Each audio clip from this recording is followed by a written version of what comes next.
Greetings, ladies and gentlemen, EQ and Nostalgia here, and today I want to talk to you guys about the importance of racial starting cities in MMORPGs. When I started playing MMORPGs way back in 2003 with EverQuest Online Adventures, it was unheard of to have an elf and not start in like Facespire or Tethlin, or something that represents your race.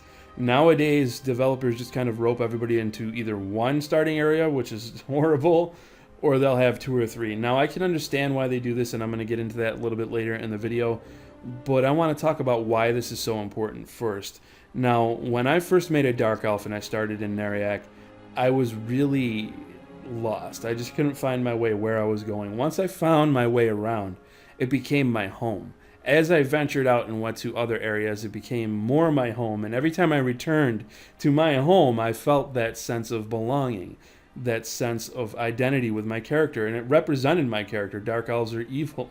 They're not very nice, and they had this very evil-looking spire that was just in a dark, dead-looking forest with just flames falling out of the sky like ashes coming down from the nearby lava storm mountains not too far away. When I played as a gnome, I was greeted by big windmills, and when I went into my city, there was all this cogwork stuff going on, clockworks walking around, automatons, and it just, you felt like your character. There's a lot of people who can't stand World of Warcraft in my circles. I am not one of those people, because I think World of Warcraft has done some very good things. It's done some things very well. It has helped to kind of over-casualize MMORPGs, but still, nevertheless, the starting areas in World of Warcraft, even now for me, are very nostalgic. When I look at Darnassus, I think, man, the first time I rolled a Night Elf, I absolutely love that city.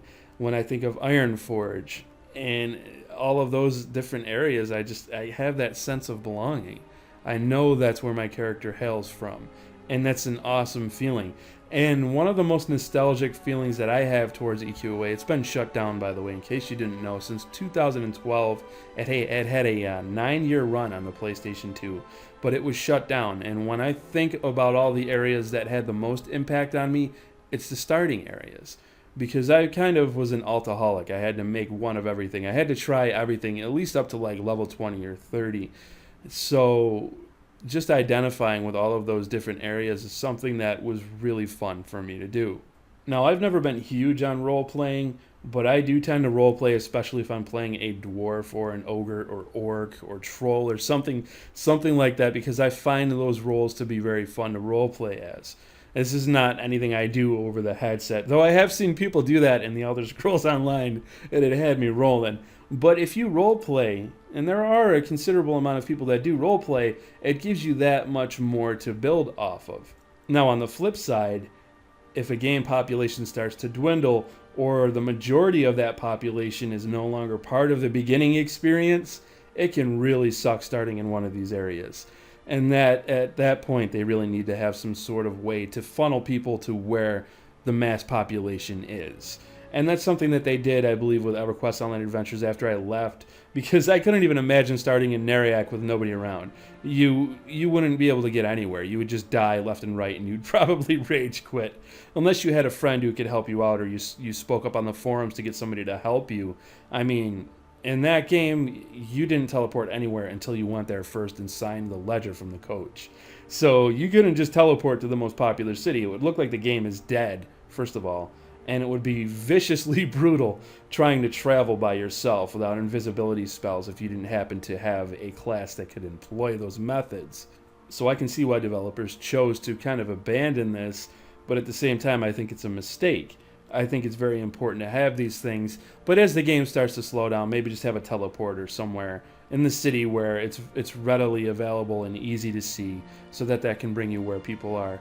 Because let's face it, in these games we do have key areas. I'm thinking just off the top of my head, like Ironforge. A lot of people would go there from the Alliance. And you had Orgrimmar for the Horde in World of Warcraft. So you do have capital cities that people do tend to gravitate towards for the sake of being around people, for convenience to sell and get groups going.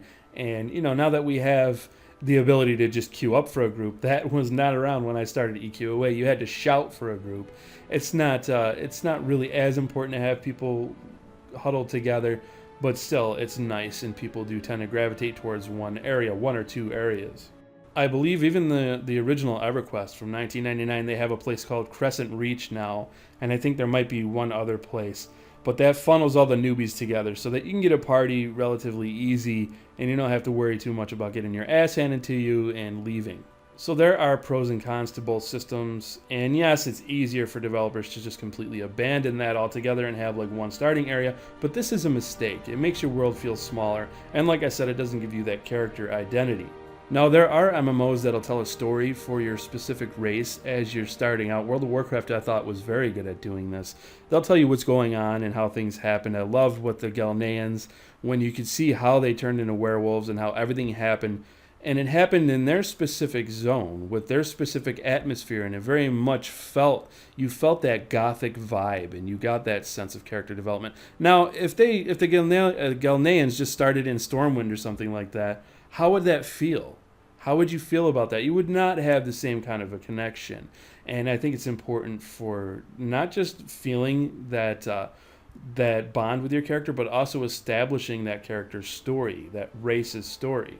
Usually, if I play a game and there aren't starting areas, I get turned off immediately. Now, one of the things that'll make me not look at your MMO at all is only having a couple of races, or worse, just one race. I've seen where you can just play as humans. That is the most boring thing in the world. I'm a human every day of my life. If I'm not like a gnome or a troll or an ogre or a dark elf or something, or a dwarf is my favorite race, hands down, I'm just not going to have as much fun. And that's just because I'm very classic.